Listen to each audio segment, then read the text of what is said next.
Hello, Liz. Welcome to the Six Figure Product Business Podcast. So happy to have you on here finally. Yeah, thank you, Carrie. It's great to be here. Yay. Okay, so before we dive into all things community and really creating a loyal brand of customers, can you just introduce yourself and just talk a little bit about what your business is?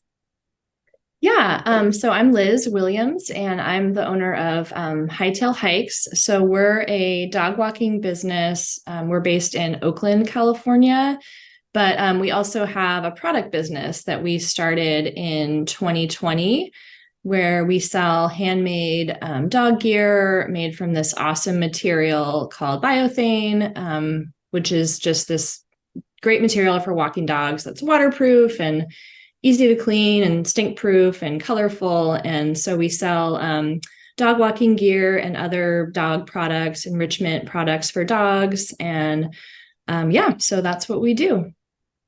Nice. And how long have you had, I don't know if I know this, how long have you had the dog walking company for? So the dog walking business started in 2015. So it's been almost 8 years. And then the products we started in 2020. Yeah. Okay. Just curious about your story because I don't actually think I know you. Not know you. I don't think I know the story of like what brought you to start the business in the first place? Like I'm curious what you were doing before you Mhm. decided to start the dog walking, phase of the business. I've always loved animals and like so many people who work in the dog space, I've always, grew up with animals, always loved animals. I worked doing like seasonal wildlife biology type work Oh, after college, where I worked in a lot of different national parks and for the Forest Service and different agencies. And then I moved back. I grew up here in the San Francisco area, and I moved back here in 2012 and was teaching, actually was an elementary school teacher for a couple of years after I kind of shifted from my wildlife work. And after a couple of years, I just realized it wasn't for me. It was just way too I'm kind of an introvert, and just being in the classroom all day was just super overwhelming, and really it wasn't the right fit for me. mhm. So I had always actually had in the back of my mind the idea of wanting to start like a dog hiking company. And Hmm. I had actually worked when I was in grad school. I had worked for a company like way back in like 2008, doing dog hikes where I'd go out on these like 2 hour adventure hikes with dogs. And it was like one of my best jobs I ever had. So once I decided I wasn't going to go back to teaching, I started to think like, well, maybe I should try this dog walking thing. So I did some market research and realized that it was very much like a viable business in the area where I live. We have a great trail system, and there are a lot of people who do this service. And so I basically did some research and launched my business and kind of started from scratch and learned as I went, and did learned a lot about working with dogs in that first year, but just really love that. And so I did that full time until I had my son, he's now 4, but I had him in 2019. And after maternity leave, I hired my first employee who's still with us. And she walks dogs for us full time. And I kind of manage the business and the schedule and everything. And I try to kind of go out with her when I can. Hmm. That's kind of the evolution of the dog walking business. I love that. And Yeah. I don't know if you know this about me. I don't think we ever talked about this, but I was it in when did I start doing dog walking? I don't even remember. I feel like I've done so many weird jobs. Yeah. That's a different podcast episode. But I Oh, did dog walking multiple times. Oh, you know what? It was okay. So I moved to California when I was in my like mid 20s. I lived in San Diego for a couple years. But before then, I did dog walking for like maybe 6 months just to make extra money. And then wow. I moved back so I'm from Boston. I moved back to Boston after San Diego because I was like, I feel like I'm wasting my life here. I need to go to graduate school and not be partying and barbecuing all day. So I moved back to Boston and I did dog walking while I was in grad school for, I think it was like maybe another year. No way. But I mean, I love dogs. I had a pet focused business as well. And there's just something about walking and dogs. And it makes sense because now like I consider it part of my business, like part of my not business, part of my work schedule is taking my dogs out for a walk every day. Cause it's like my time to think. I Voxer with clients. It's just like my favorite thing to do every day, pretty much.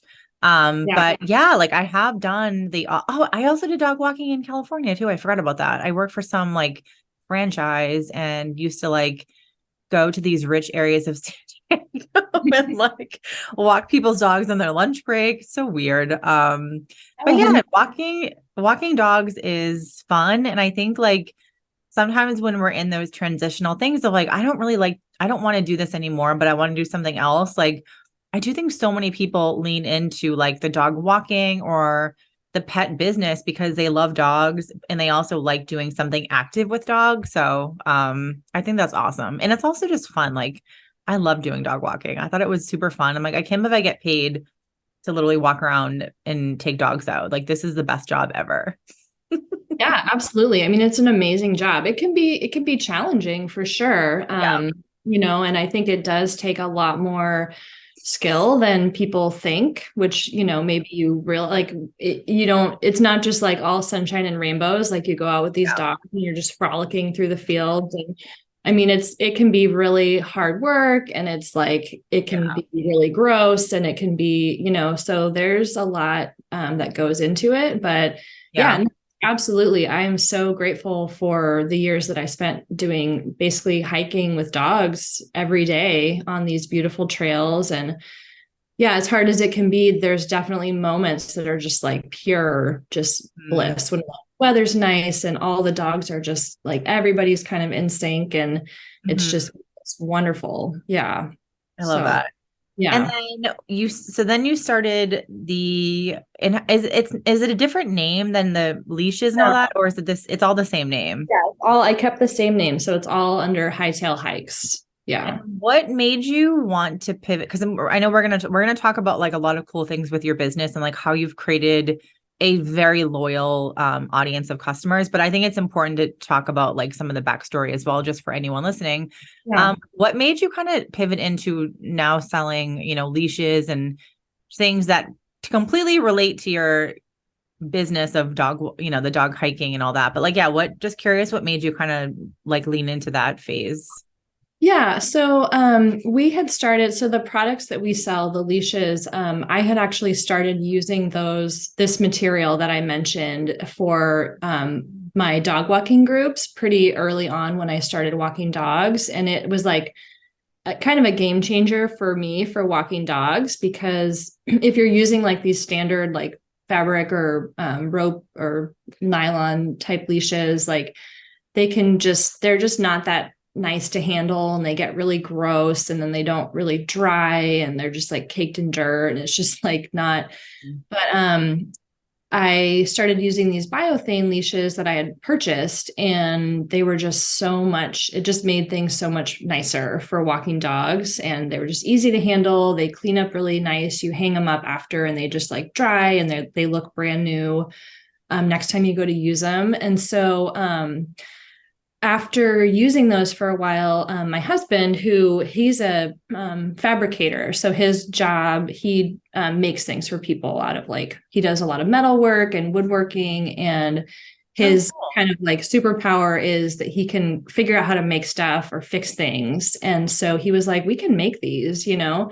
So he got me one year for Christmas, he got me like a roll of biothane and like a rivet setting kit, which is like the rivets are the hardware that you use to connect the hardware to the leash.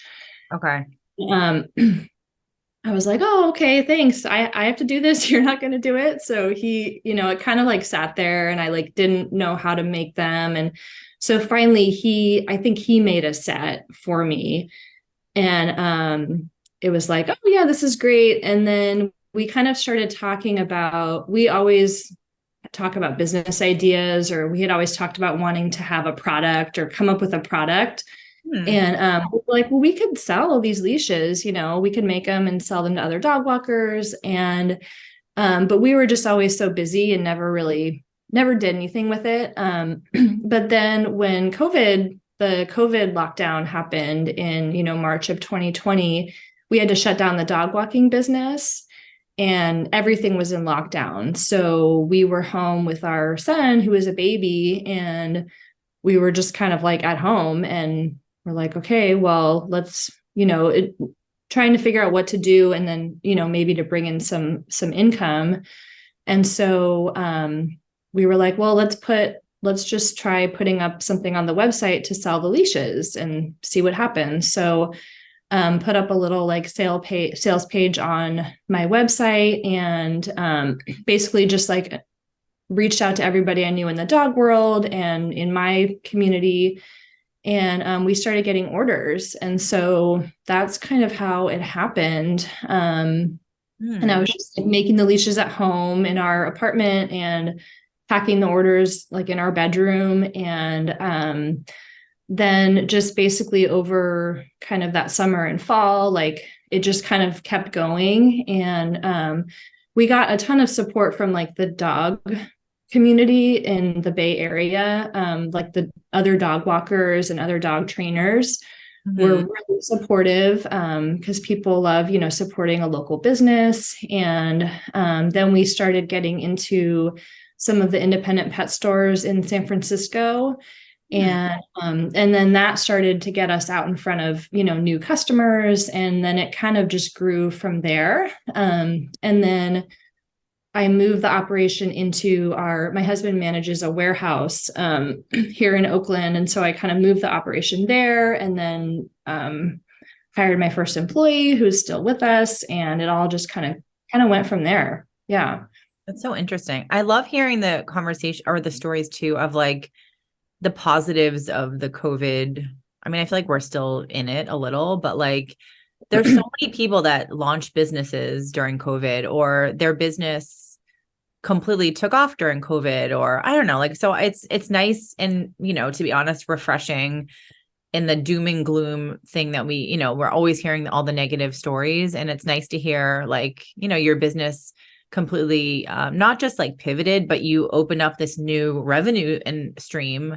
Right. And now, I mean, it seems like, your business is doing really well. And, I know that we've worked together in the past, and I finally ordered one of your leashes, and I cannot wait to get it. It's actually going to arrive today. I'm so excited. But like what I really want to dive into, and thanks for sharing just about your, the story and like how that happened. Cause I didn't actually know. And I was curious, like, I feel like I didn't know that backstory of like, I knew that you did the dog hiking, but wasn't sure the transition. But, one thing that you've done really, really, really, really well is you've built this like loyal customer base where people, you put up an email and like people order, you post on social media, people reply, people buy the leashes. Talk about like customer loyalty for your business, and like how you feel like you've been able to build this like really strong community of, what I would like to say like community super fans. But I'd love to hear just from your perspective, what kind of that looks like for your business.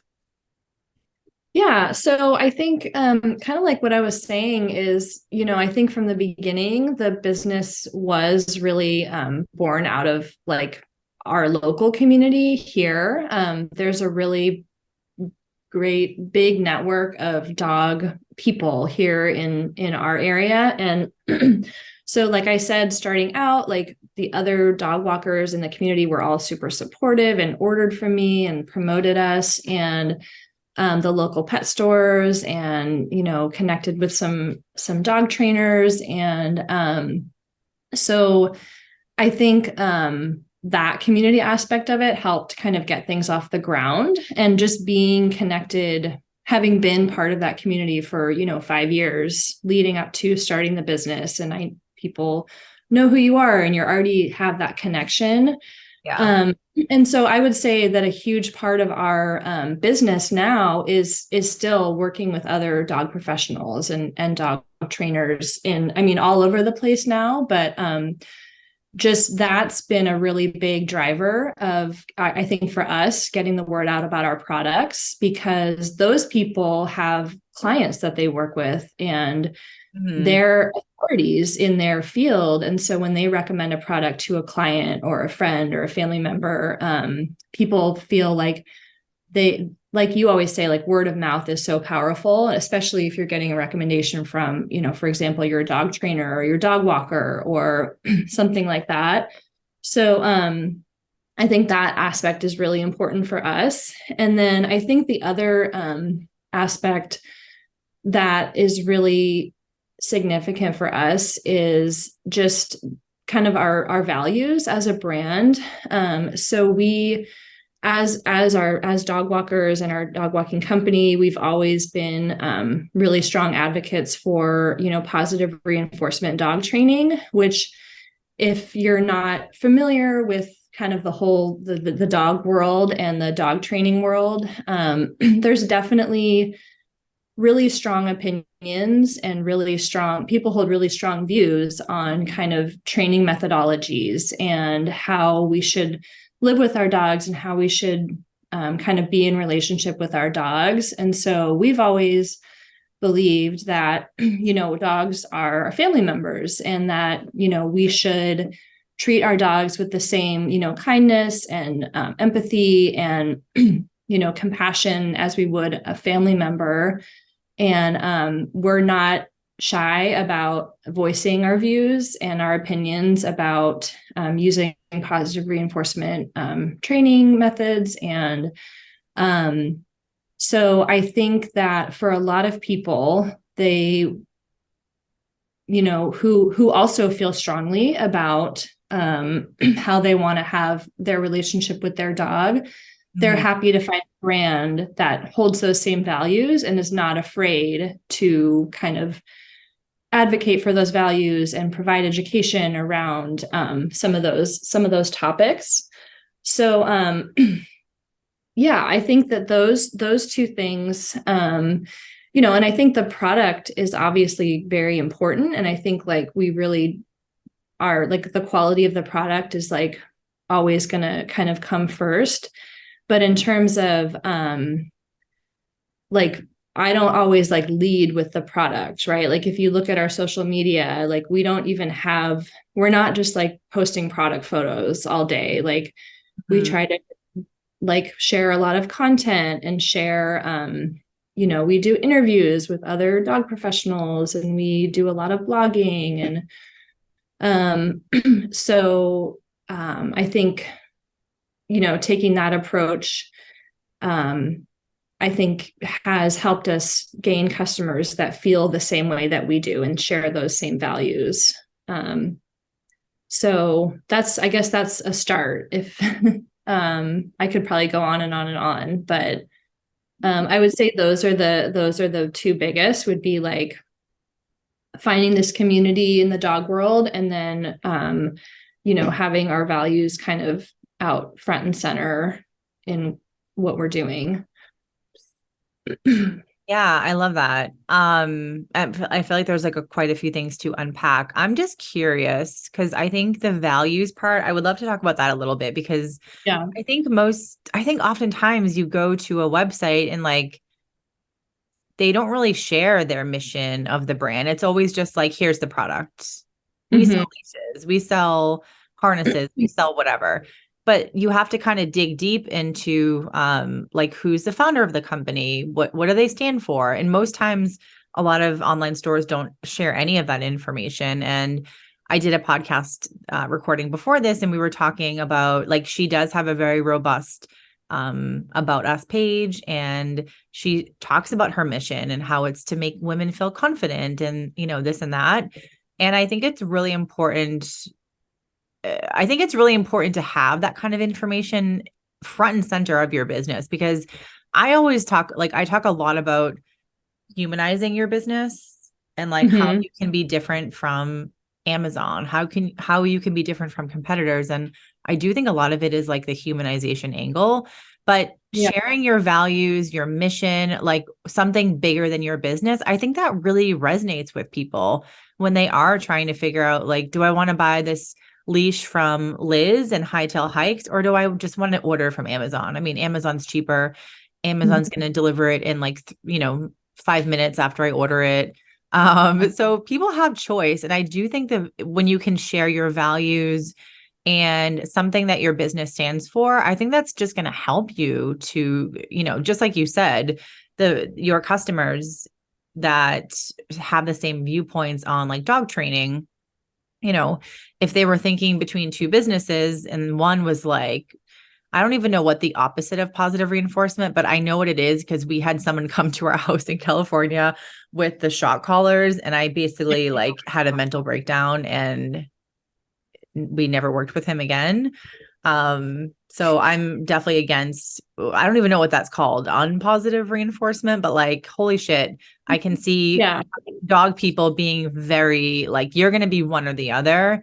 You're probably not Yeah. going to be in between, but people that do have those values are going to support your business. So I just think that's really a really important thing to highlight because so many people keep those values quiet. They don't talk about Right. them. They don't share on their website.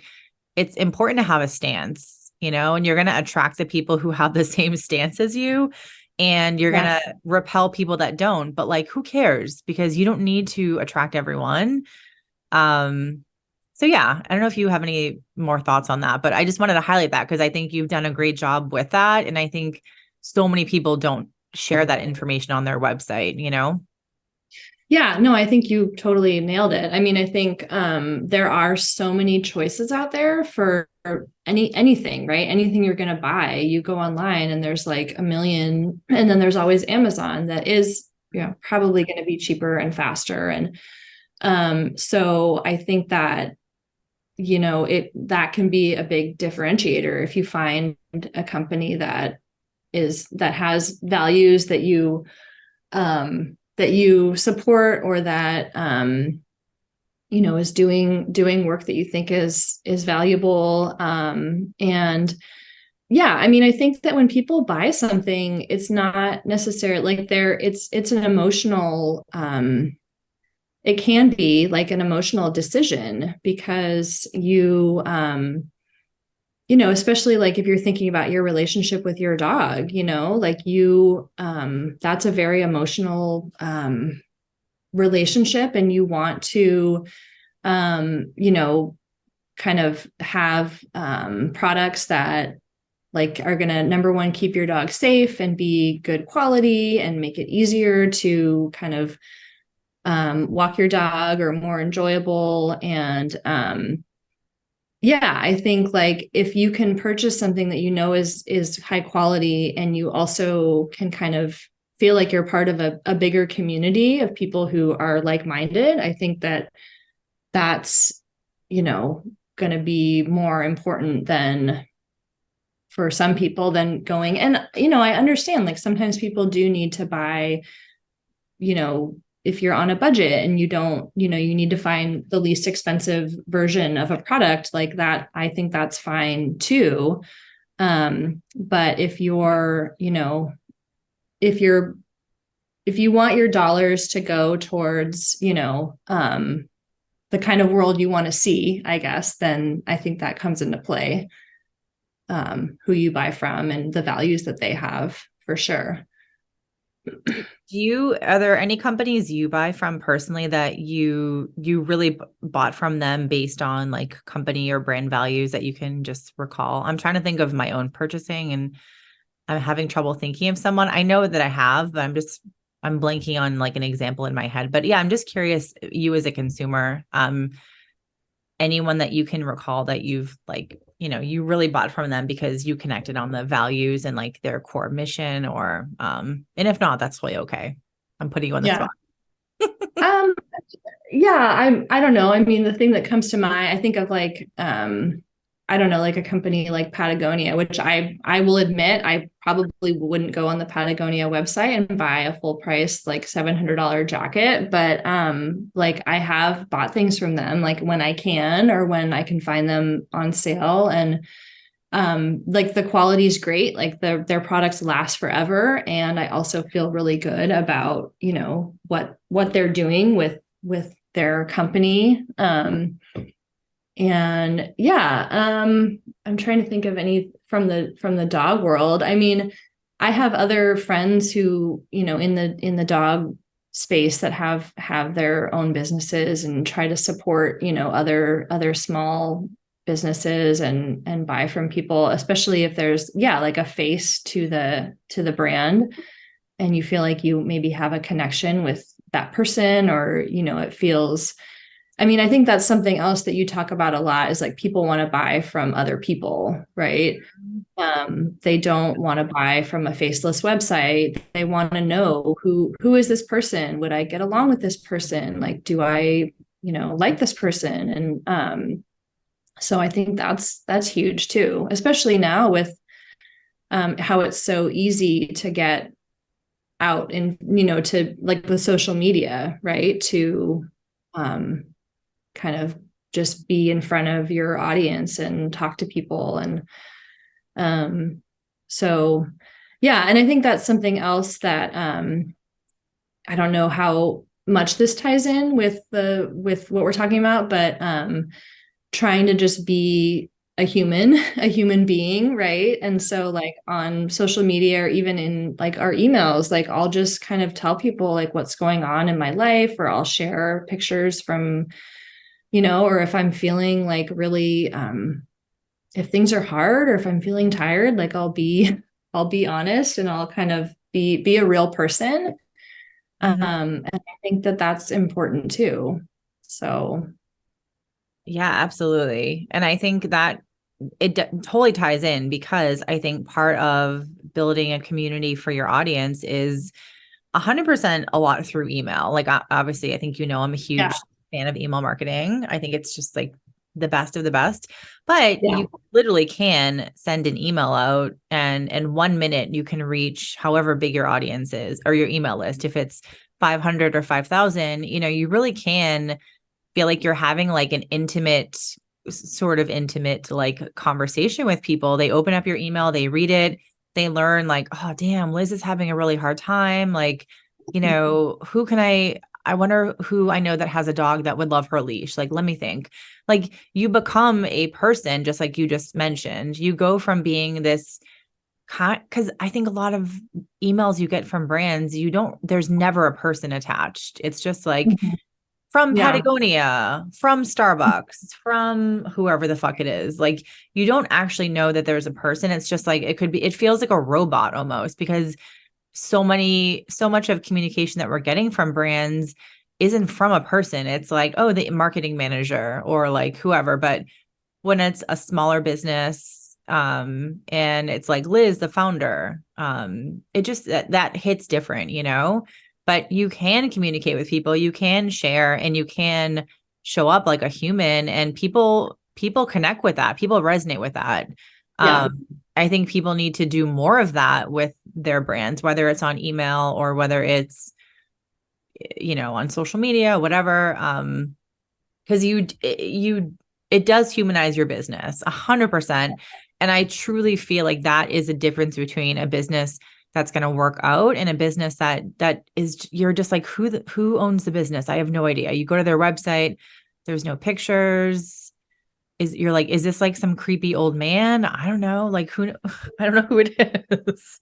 yeah, And when you can put a face to a business, I think it, you connect with people better, you evoke more trust, and I think people will remember you, so that next time they need to buy a gift or they need to buy something else, they're like, oh yeah, Liz from the dog company. Like, they might not know the name, but they might remember you and your face, because you put that in an email, or like in your inserts and your packaging, there's a picture of you with your brand name. Like, people remember faces. They might yeah. not remember a name. So yeah, I just wanted to share that. Yeah, absolutely. And I think, I mean, I'm sure that this is something that you've said before a lot too, is like that's as like a small business for other like small business owners or founders, or, like if it's just you, like that's kind of a superpower. Like that's an advantage that you have over a bigger brand who has, like you said, like a marketing manager who does everything, or who has, these like you, if you're the face of the business, like you can get in front of your customers and be a human being. And yeah, like you said, people will remember that, and people want to connect with people want to buy from other people. So take advantage of it for sure. I couldn't agree more. Yeah, I think there's so many like good lessons here because I think a lot of people don't do that. They think, because I get a lot, I work with people in different capacities. I have different programs, and I get a lot of resistance from people when I'm like, you need to show up on video. I'm sorry. Oh yeah, it's hard. I mean, Sorry, but not sorry. You have to. I struggle with it. Like everything I'm saying, like I Yeah. mean, I struggle with all of it too. It's hard. Like I said, I'm Yeah, an it introvert. is I'm hard. not comfortable being in front on video, but Yeah. and it doesn't even have to be you being a talking head all the time. Like it can be behind the scenes. Like I think that's another really important um thing that small businesses can offer, is like those behind the scenes type of like showing people your process or your workspace, and people love that stuff. And it's super interesting to see like how things are made and what your space looks like. And I mean, we work out of a warehouse, right? So it's not perfectly polished, and it's a working, there's a wood shop downstairs, there's like power tools running downstairs, and it's not like a beautiful, like picture worthy studio, but it's real, and it's like it's a cool space. And so like I love showing, pictures of what's happening, and just what to, and not just me, but the people that, like the other employees that work there. And so yeah, I think the showing that, yeah, behind the scenes is super important too. And I think helps people feel like they know you a little bit, even if they haven't been there, that they're kind of Hmm. part of what you're doing. Yeah. People love behind the scenes stuff. I think Yeah. some of the best, I like, I feel like I don't really, I'm not active on TikTok at all. I feel like I keep wanting to be, but then I'm like, ugh, I can't. I don't know. mm, I just can't. I need to be strategic of where I spend my own time. right. But the people that I see that do so well on TikTok, I mean, because people always be like, oh, I don't know what to create. What should I post on TikTok? What should I do on Instagram? And I'm always like, just do like behind the scenes stuff if you don't want to show your face. Cause I do recognize like it's not easy to show up on camera if you're not used to it. Like it took me 3 years ago when I started this current business, I was petrified of being on camera, petrified. Like I'm going to pee my pants if I have to be on camera. And now you sort of can't get me away from camera. I love it. Like I love video. I show up looking crappy, no makeup, like whatever. I don't care. Because it's just like real and authentic. And that took Yeah. a lot of hurdle for me to get over. So I definitely like understand when people are afraid to show up in video because it's not easy. And I'm definitely also introverted. I'm like an extroverted introvert. Um, Mhm. if I do a lot of talking and things like that, my energy is just like it zaps my energy. But I do love talking to people. My Yeah. point here, I'm rambling like a crazy person. What the fuck was I talking about? I forget what Behind I the was talking scenes, about. Um, oh my God, showing what's showing wrong with yeah, me? showing up on Yes, video. Yeah. behind the scenes. Yeah, thank you. Just like that, what you said was perfect. Like if you don't want to go in video or you don't want to be in video all the time, that's perfectly fine. But like some of the best stuff that I see on social media are behind the scenes. Like come pack an order with me. Come look at my warehouse. Come look at here are my tools that I love to help me with my small business. And you can just like show your desk with your messy desk with cords everywhere. People love that because it's real. It's not this curated, like picture perfect thing that people used to feel Instagram was. Like, I think people want the more authentic stuff. Like, oh yeah, my desk is also a hot mess. Cool. Like people love that stuff. So Yeah. And anyway, yeah. yeah, absolutely. And it's yeah, it's a lot easier than trying to create this version of yourself that's not actually who you are, you know. Yeah. People know. Like I think people can tell. People can spot out the inauthentic, like the bro marketers with their rented Lamborghinis. I mean, like we know that's not your car. Like go away. Yeah. Stop spamming me with your YouTube ads about like I can teach you to make $8 million with one email funnel. Like we don't want to hear it. We know you're a fraud. Bye. Right.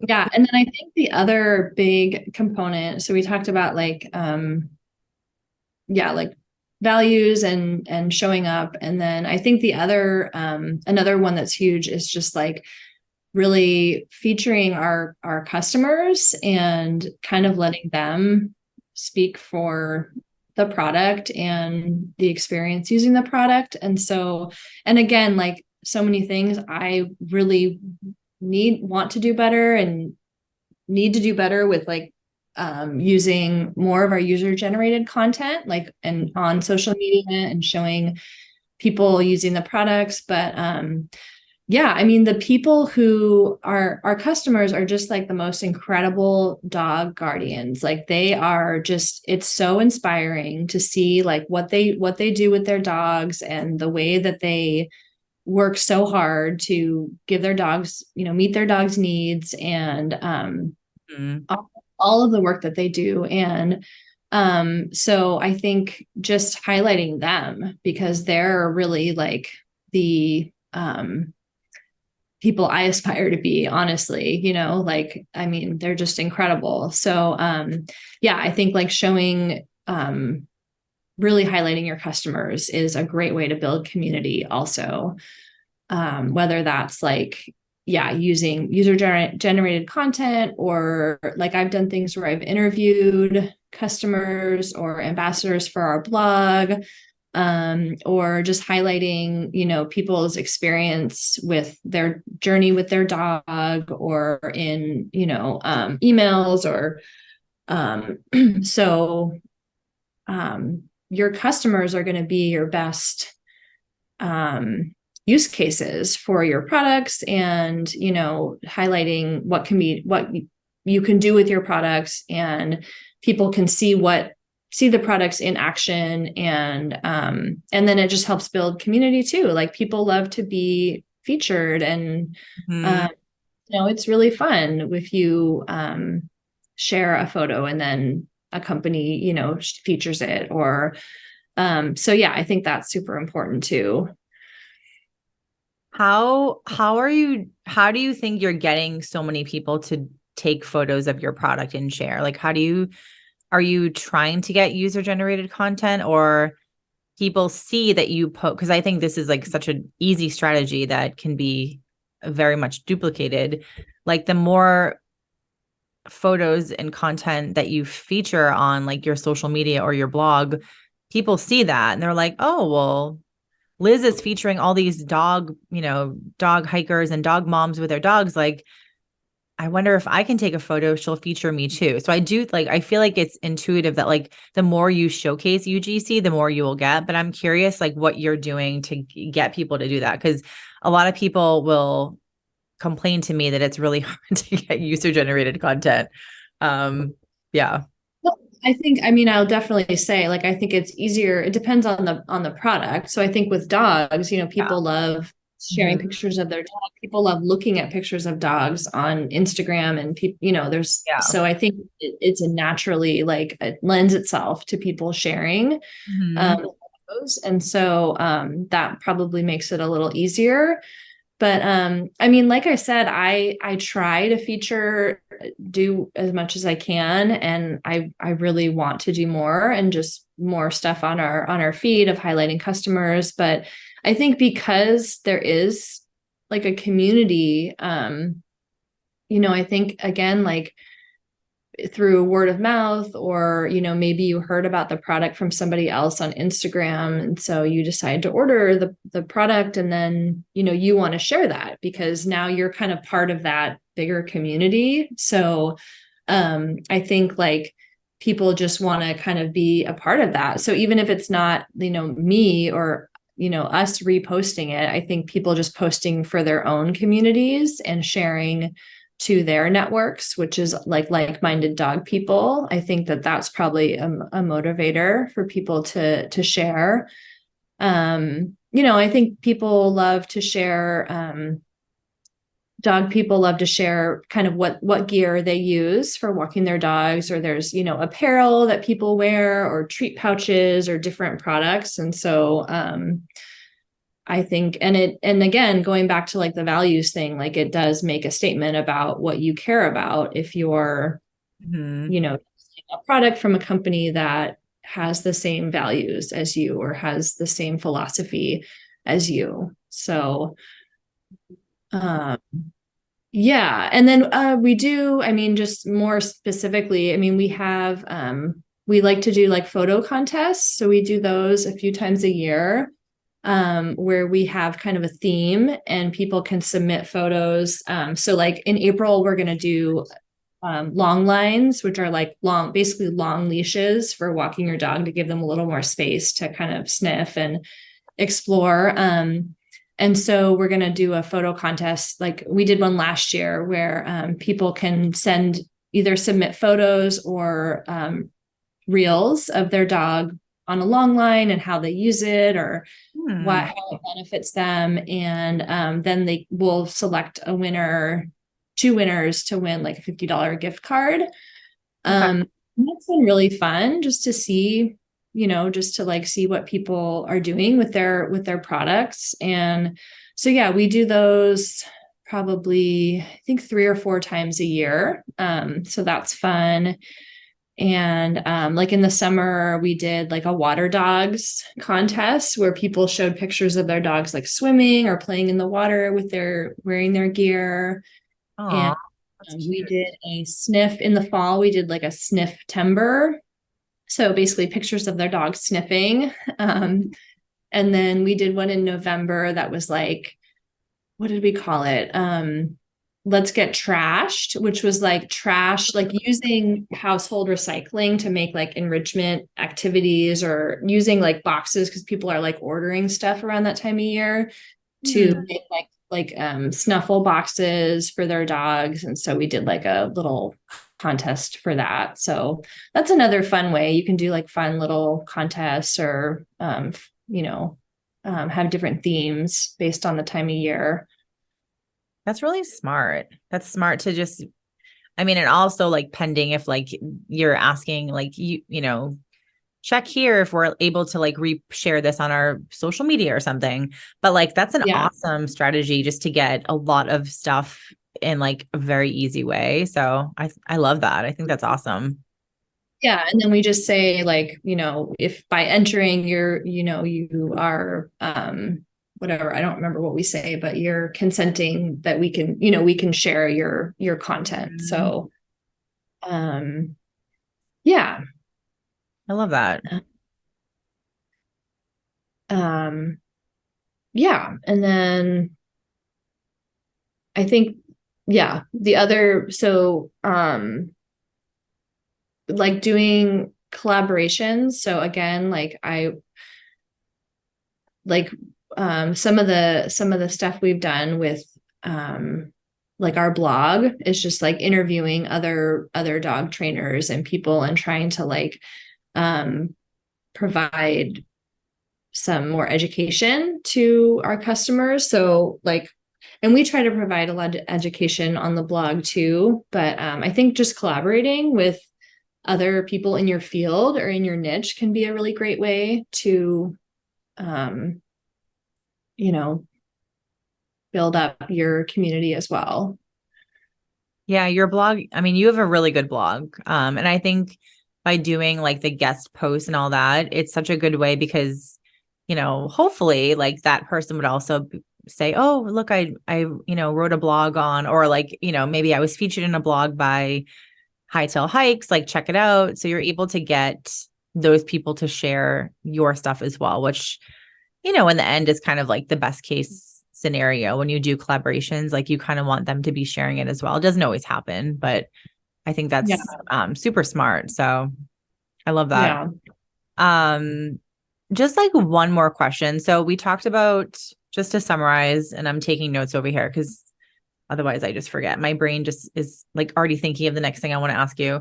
So we talked about like a couple ways to build community and like customer loyalty. So email marketing, user generated content, and like getting your customers, inviting your customers to share pictures with your product, I think is so smart.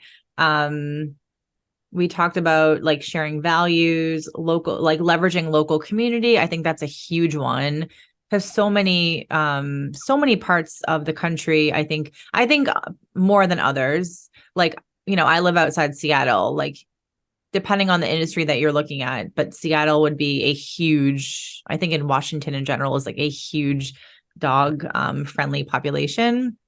So if you had a pet business and you lived in Seattle, like how could you leverage local shops to collaborate on, or like cross sell or cross promote each other? So I think that's a huge one in terms of you building a community, not just with customers, but like an actual community in your location.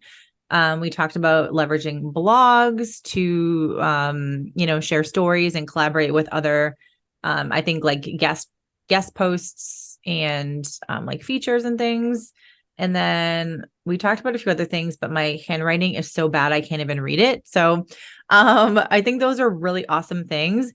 Any other like, is there maybe one overarching thing that you think you've done in your business that you've been able to create this like loyal group of customers over everything else? So maybe it's like the blogging or just showing up as a human to your customers. But yeah, maybe like are there any of the things that we talked about that you feel like is like the number one thing you did to build community with your customers? Um, I don't know. I don't know if there's any one thing. I mean, I think like just um like probably, I mean, if I had to pick one thing, I'd probably say like get clear on what are your values as a brand? Like why are you doing what you're doing?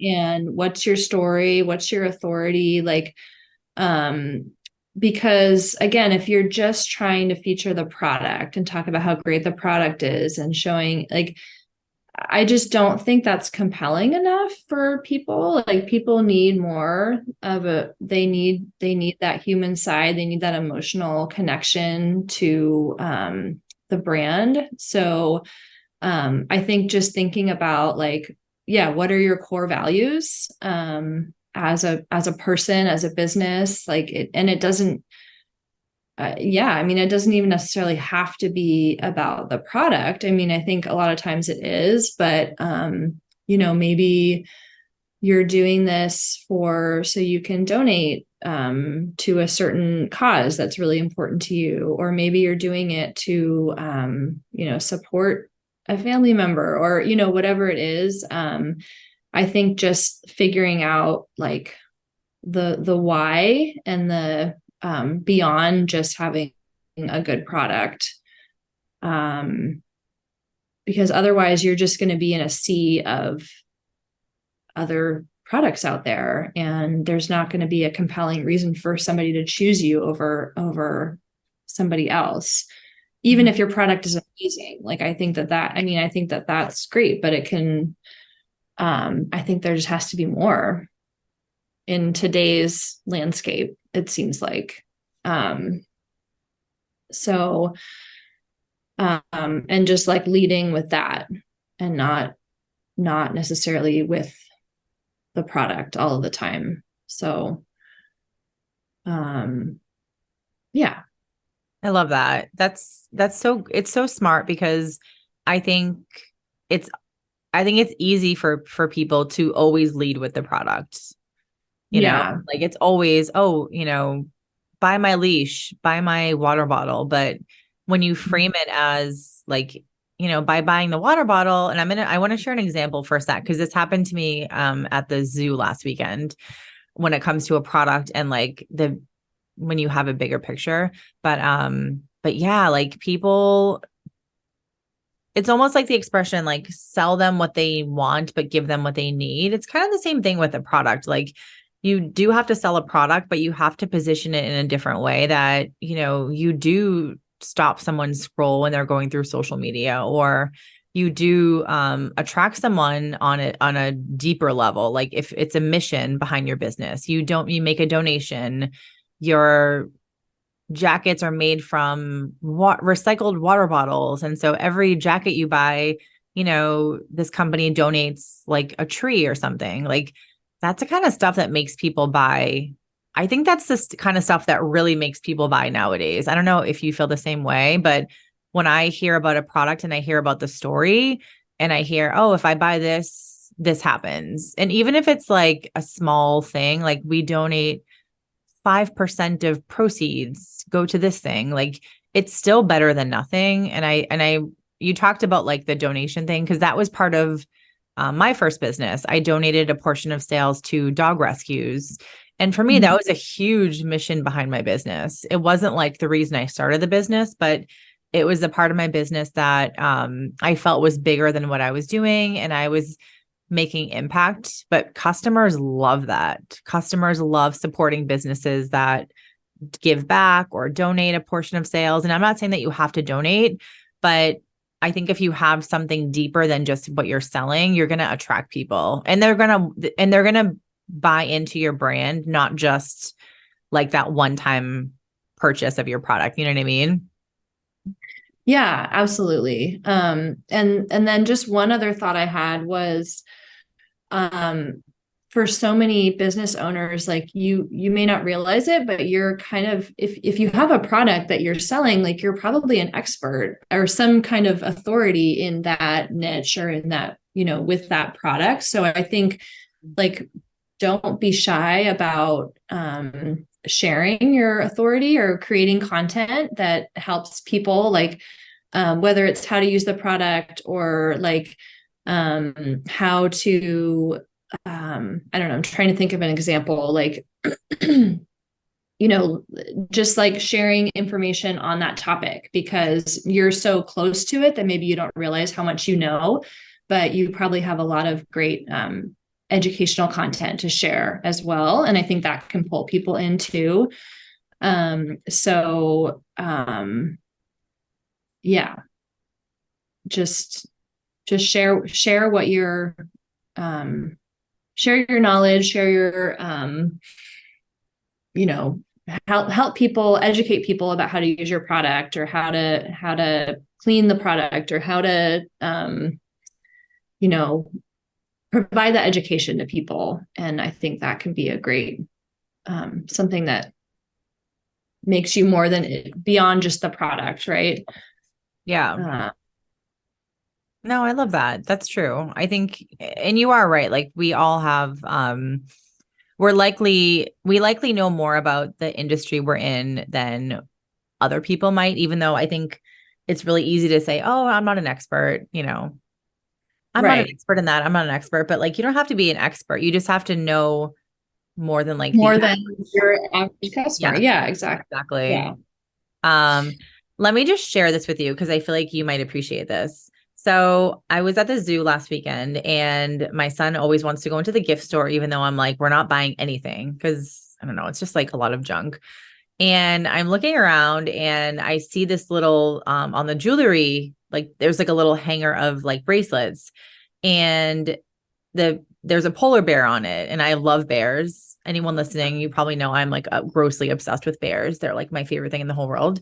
And there's a polar bear and it literally says each bracelet tracks a polar bear. And Hmm.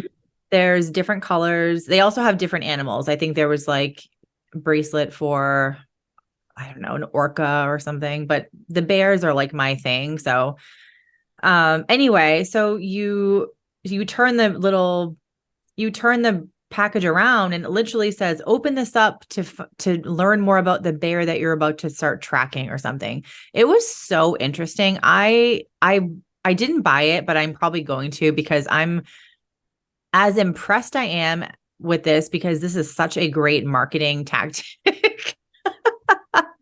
It's such a great marketing tactic that I'm just curious from a marketing perspective, like, wow, this company is fucking genius. But I'm also, as a consumer and someone who loves bears, I'm kind of like, oh my God, that's so cool that you can like spend $20 and the money or a 5% of proceeds, which is basically not much, goes to, maybe it wasn't this one. Maybe it was the Pura Vida. Maybe it was their bracelets who do 5% of proceeds. I think this one actually donates more, but you feel good about that purchase.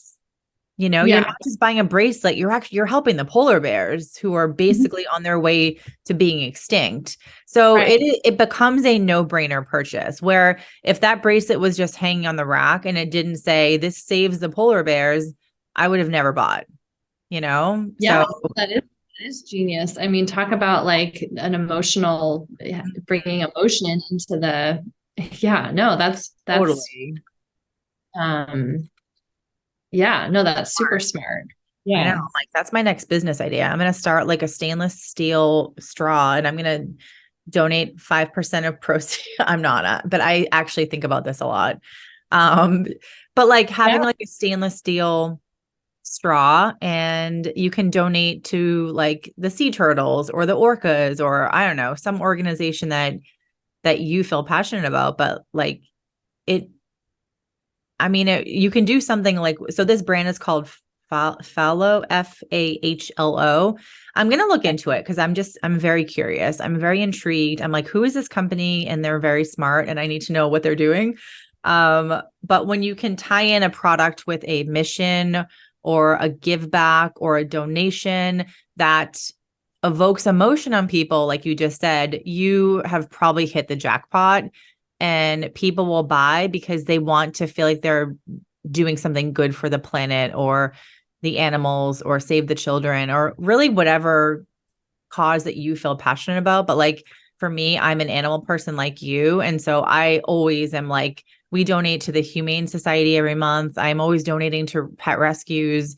Like that's my thing. Like I love to save the animals. I actually want to do some sort of initiative, I think. This is totally off topic, by the way. So if anyone's listening, I apologize. I'm rambling. But this stuff is important. Like if you can think of a mission that you believe in that you can tie into your product, you will sell more. But Yeah. Yeah, absolutely. And I think it'll just be so much more meaningful for yourself too. I mean, if you're going to spend yes, all of your time thinking about your business, growing your business, and I think knowing that you're helping to give back or raise awareness is like really brings a lot of meaning to you too as the it owner. totally does. Like that was one of my favorite parts of my business was that I could choose different rescues each Yeah. month and just donate a chunk of money. Like it wasn't like I was donating like $1 million, but it doesn't matter. Like you're still donating money. Customers feel like they are supporting a brand who gives back. And then you as the owner, like that's really impactful to be able to say, here's $500 to this pet rescue who literally are like killing themselves to be able to like support all these dogs in need. So it's totally impactful and that was such an important thing in my business and I loved it. I just loved also just having the creativity to be like, okay, we're going to donate. Like I donated to one rescue in Orange County in California that was completely dedicated to like pit bulls. It was all pit bull and staffies and like for me that was really important and it's just nice to be able to do things like that to help people. So Yeah. anyway, I'm going on a tangent of this, but I feel like this is a good podcast episode, by the way. Um, Yeah. Yeah. Well, that's just, I mean, there's so much. Yeah. I mean, it's yeah, just, there's so many things that to think about and, yeah, but, um, yeah, no, I think it's important to make it about more than the product for both for your customer and for yourself for sure. So I think that's like a big takeaway, because you mhm, don't want to be you want to be doing something that you feel like has some kind of purpose or is improving the world in some small way. If you're going to get up and you know go through the grind of trying to grow a business, I think it's really important. Yeah. Yeah, I agree. I think and I foresee more people doing that too, just because I think e-commerce is going to just get more competitive. More people are going to start businesses. And I think too, especially like the eco-friendly lane, so Mhm. many people want to support eco-friendly or sustainable companies of some sort. So Yeah. um, yeah. Okay. Awesome. Well, this was so great, Liz. Thank you so much for sharing your story and just sharing some really cool things that you do in your business to have built up this awesome community. Can you tell everyone where they can find you and how they can buy one of your amazing leashes, of course? Yeah, thank you so much for having me. This was really fun. It's just great chatting with you. So you can find us at hightailhikes.com. So it's all one word, hightail hikes. And then on Instagram at hightail hikes, and we're on Facebook, hightail hikes. And I think those are our main spots where you can find us. And yeah, you can always shoot me a message if you have questions. We have a lot of different options on our site, so it can be a little um, hard to figure out what's what. But yeah. What would you say if you were going to recommend one product? I know this is hard. Excuse I me. spent a lot of time on your website just going through. I'm like, I don't know if I should get this one or this one because everything looks amazing. But let's say someone here has one dog and they love dog walking. What would be the product that you'd recommend to them to make it just easy, an easy Yeah. decision for them? I would recommend that they buy a 10-foot leash. So it's super Okay. simple. It's the 10 foot. simplest, just a 10-foot leash, because what kind of Hmm. one of our main messages that we try to really put out there is that having just a few more feet in your leash when you're walking your dog can make just a huge difference, because it allows your dog more freedom of movement and more ability to just like investigate their environment, and you're without all that leash tension. And Hmm. so obviously there's caveats, like you need to think about leash laws and safety. And, if your dog is reactive or things like that, you need to, um, think about all of those things. Safety is number one. But for a lot of dog owners, I really just feel like giving your dog a couple more feet. They can like walk at their normal pace without having that tight leash, can just make like a huge difference. And I would just suggest trying it and see if it improves your walks. So yeah, and we have a lot of like information on our blog about using longer leashes, and like we just did an interview with a trainer who talks about longer leashes, so you can check some of that stuff out. But yeah, that's what I would recommend. Cool. Awesome. I have a question for you after that. I'm going to ask about leashes because now I'm like, shoot, I don't think I think I do like this 6 or 7 foot. So, anyway, but thank you so much, Liz. So nice to chat with you. And, yeah, you're amazing. Your business is awesome. And everyone go buy a dog leash. Thank you, Carrie. You're awesome too.